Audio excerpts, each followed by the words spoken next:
Welcome back. It's Tuesday, and so you know that means it's time for episode 13 of 2 Minute Tuesdays. Now, for no reason at all, I'm in my kitchen just to, keep you guessing. Last week, we covered the Simple Notification Service, SNS, and I mentioned how it often works with SQS, which is today's topic, the Simple Queue Service. So, as always, let's get 2 minutes of the clock somewhere on the ceiling up here, and let's go.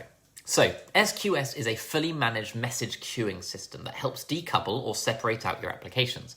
Imagine for a moment you're a robot and you're going on holiday and you need to get the ferry. You go through the checking of your tickets and they tell you where to drive, but unfortunately the ferry isn't in the port or it's not ready yet, and so you have no other instructions, and so you keep driving because, you're a robot and no one's told you otherwise. And what happens? You drive off the edge into the water. Blub, blub, blub. You're lost forever. That's what can happen to messages if you don't put them in a queue. They can get lost. If you have a program, the producer, that's sending data to another program, the consumer, what happens if the second program is having an issue? It might be overloaded or it might have crashed. All sorts of things might have happened. The problem is that the first program doesn't know that there's an issue. It just keeps on sending the messages straight into the sea. By putting SQS between these programs, you're able to queue the messages, and so the second program can come and get the messages whenever it's ready. If it's having problems, the messages just sit in the queue, waiting to be processed, and so SQS prevents messages from getting lost.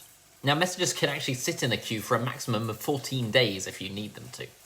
Now, let's talk about the two different types of queue. Firstly, there's the standard queue. Now, for that, there's nearly an unlimited API calls per second in this type.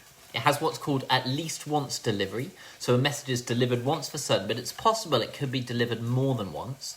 And it also has what's called best effort ordering, so occasionally messages are delivered in a different order to the way that they were sent. Now, the other type of queue is a FIFO queue, a first in, first out queue. The throughput is a bit more limited on this queue. It can take up to 300 API calls per second, unless you use something called batching.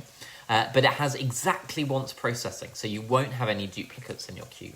Now, as the name suggests, it also has first in, first out delivery. So if the order of your messages is critical, this is what you're going to need. And that's it. There we go. That's the SQS overview. It's a messaging system that allows you to separate your producers from your consumers and stop messages getting lost if you ever have a problem.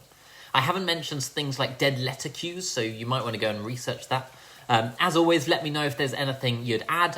Feel free to add them in the comments. My lunch is ready. This is great. Now, I appreciate you posting this if you know people who might find it useful. Next week, I'm going to be looking at Route 53, which is AWS's DNS service. It's a domain name system service. Think like web addresses. So as always, thank you for joining me. I hope you have a brilliant week, and I look forward to seeing you next time for 2 Minute Tuesdays.